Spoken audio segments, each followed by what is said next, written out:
Bonjour à tous, Spider Review numéro 17, épisode 5 de la saison 2 du spectaculaire Spider-Man.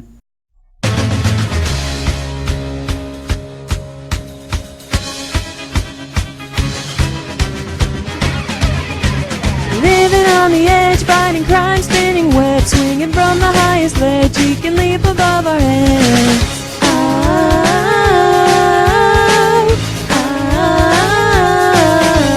Villains on the rise and the city's victimized, looking up with no surprise, arriving in the speed of time.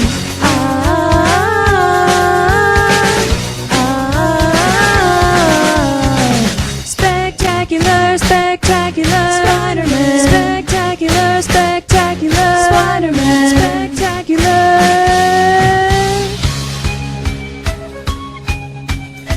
Spectacular, spectacular Spider-Man. Spectacular, spectacular Spider-Man.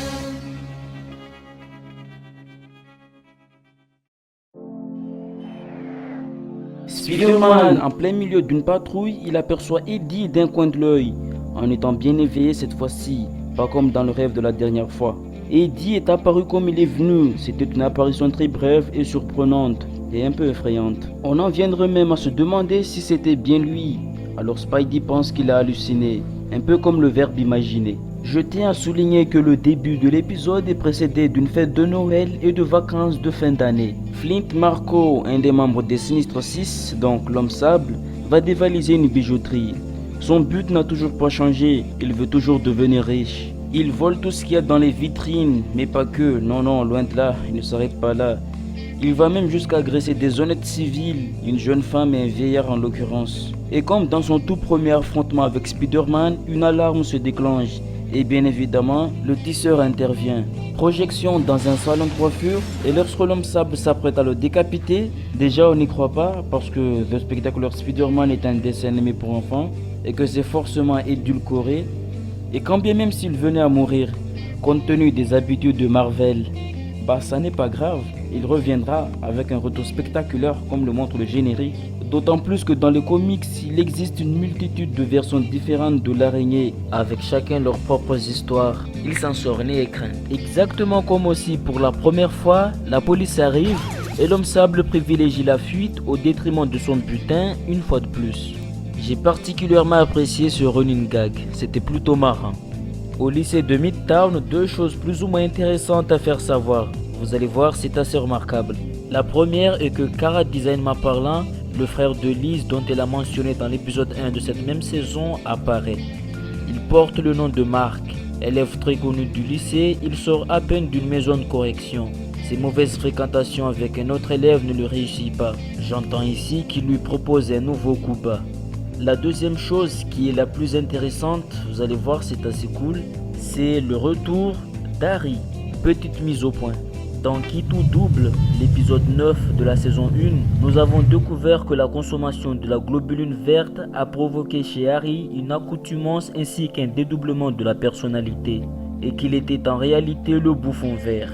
Par conséquent, grâce à Peter qui a laissé passer cela, son père l'a amené quelque part à l'étranger pour qu'il aille se faire soigner. Et aujourd'hui, il est de retour.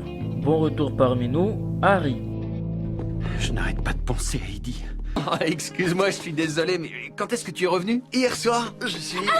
Salut Gwen, tu m'as drôlement manqué. Vous m'avez manqué tous les deux. Harry, tu te souviens de Liz? Nous... Ah d'accord, j'ai compris. Félicitations.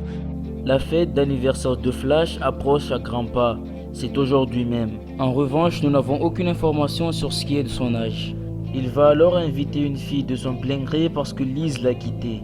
À la sonnerie, tous les élèves de Midtown sont conviés à aller dans une immense salle pour écouter un discours du principal. Il semblerait qu'il fait un discours à chaque début de trimestre. Une chose étrange se produit alors. Le bouffon surgit juste après qu'Harry refait surface. Mais contrairement à la brève apparition d'Eddie, ici c'est réellement Peter qui hallucine. Les élèves qui se battent toujours à la cantine avec de la nourriture auront donc un nouveau enseignant qui se chargera du club de théâtre et le père de Gwen qui dirigera un séminaire hebdomadaire de criminologie. C'est en gros ce qu'on tiendra du discours. L'inspecteur Stacy fait surtout ça pour protéger sa fille. Vu les temps qui courent, c'est parfaitement normal. Après tout ce qui s'est passé autour d'elle, ce qui gravitait, par là j'entends l'enlèvement, le kidnapping de l'épisode 4, son père ne pouvait absolument pas la localiser. Et surtout, quand nous savons qu'elle était prisonnière au fin fond des abysses, il y avait des risques de noyade. Et même si elle parvenait à s'évader, elle n'aurait pas pu suffisamment retenir sa respiration pour remonter à la surface. Parce que prendre les micros sous-marins la rendrait détectable. Les intentions de son père sont parfaitement compréhensibles du coup. Il est maintenant plus vigilant. Car oui, même le traceur qu'il a inséré dans le téléphone de sa fille n'a pas suffi. Le principal parle aussi d'un entraîneur mais c'est relayé en arrière-plan. L'épisode s'accentue plus sur la conversation de Gwen et Harry. Ce qu'ils se disent n'est pas très important. Harry souhaite simplement faire évoluer sa relation vis-à-vis de Gwen. Le sujet de l'anniversaire de Flash est remis sur le tapis lorsqu'Harry propose à Gwen de l'accompagner en tant que petite copine. Oui, pourquoi pas? C'est alors qu'Harry demande à Peter et Liz d'y aller tous ensemble, sachant que seule Liz n'a pas été invitée. Big Sky Bia Room. L'homme sable a échoué une mission qui lui a été confiée par Hammerhead et souhaite une seconde chance. C'était justement la scène du vol en début d'épisode. Apparemment ce n'était pas pour lui mais bien pour Hammerhead. D'ailleurs c'est assez illogique qu'il n'ait pas directement allé braquer les banques. Hammerhead, qui est plutôt gentil au demeurant, accepte. Oui, j'accepte d'essayer. Oui, j'accepte de te donner une seconde chance. Spider-Man en train d'effectuer sa routine du soir, tranquillement, quand soudain, Eddie réapparaît. Exactement comme en début d'épisode, une alarme se déclenche, chose plutôt urgente, et qui, ne voit-on pas, l'homme sable. La nouvelle mission qu'Hammerhead lui a confiée consiste à dérober un artefact, cet objet précieux qui est exposé dans ce musée. Formidable. Une aiguille dans une meule de foin. Ce serait irresponsable de tout démolir pour retrouver l'homme sable. Incroyable! Comment se fait-il que tu sois toujours là pour m'empêcher de travailler? C'est à croire que tu as des antennes ou un truc dans le genre! C'est bien dire. J'ai un client qui est prêt à payer n'importe quel prix pour que je lui rapporte l'urne de Morphée. Et il n'est pas question que tu fasses échouer cette nouvelle mission. Hé, sable mouvant, tu es ridicule. Moi, ridicule! Complètement. Avec tes pouvoirs, tu pourrais faire des miracles, aider les autres, mais tu préfères t'en servir pour continuer à commettre des délits. C'est sérieux? Tu crois que je pourrais être un héros comme toi? Eh bien, oui, un grand pouvoir accompagné d'une grande... Naïveté! La police arrive trop tard, l'homme sable a accompli sa mission, tandis que Spider-Man a lamentablement échoué. Then, il rentre alors chez lui en attendant qu'Harry passe le chercher pour l'anniversaire de Flash. Et nous connaissons enfin son âge. Notez que la famille Thompson habite tout près de la maison des Parker. L'invitation que Peter a reçue venait en réalité de la mère de Flash. Parce qu'attention, grosse révélation, malgré que Flash brutalise Peter depuis qu'il a commencé à faire du sport, ce sont des amis d'enfance. Sa mère a donc jugé bon d'éviter l'ami de son fils. Voilà, tout le monde est choqué, qui l'eût cru, c'est impossible. Faut croire que le fait que leur maison n'était pas si éloignée y a beaucoup joué. En guise de souvenir de l'anniversaire, la mère de Flash filmera les invités pour qu'ils disent un mot à l'honneur de son fils. Nous retiendrons surtout celui d'un certain personnage dont je ne vous montrerai qu'à la fin. Suite au vol de l'artefact, Hammerhead récompense l'homme sable, mais Marco reste sur sa faim. Par conséquent, Hammerhead lui confie une nouvelle mission qui pourra peut-être le satisfaire, car l'air de rien, une fois que Tombstone a pris sa part, il ne reste plus grand chose aux sbires. Pour vous donner un ordre d'idée, c'est comme si l'homme sable est allé cambrioler une maison d'une riche personne pour Tombstone, disons par exemple, je sais pas, la maison de Monsieur Osborn, par exemple, et qu'il récupère à la fin 100 millions de dollars pour qu'à la fin Tombstone lui dise « C'est bien Marco, mais je te donnerai que 2%. » Effectivement, vu sous cet angle, si on se met à sa place, ça serait pas très joyeux. Bah, il est pas beau ton château. Ouais.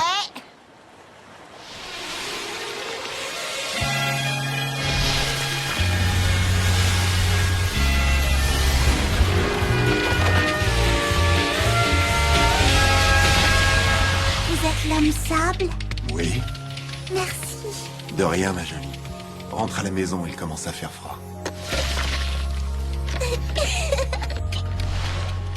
Tu fonds devant les petites filles maintenant. Je savais que tu n'étais plus bon à rien.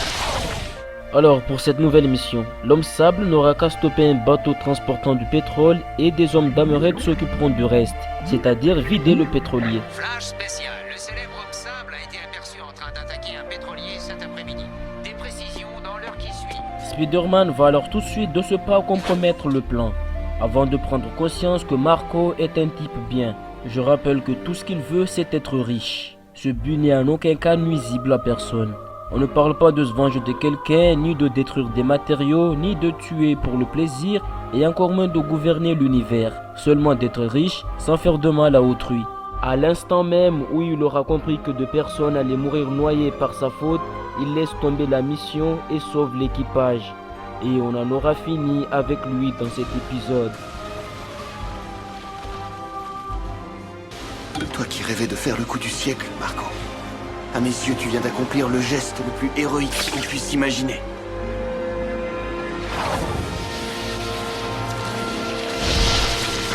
Tous ces micro-apparitions dédiées sans raison apparente vont pousser Spider-Man à aller vérifier si le symbiote est toujours enterré au même endroit pour avoir le cœur net. À chaque fois il est là, puis il n'est plus là. Ça en devient énervant à la longue. Sous une tonne de ciment, et rien n'a bougé. Je n'ai donc pas pu voir Venom. Peut-être qu'Eddie est de retour, ou peut-être que ma tête me joue des tours. Mais...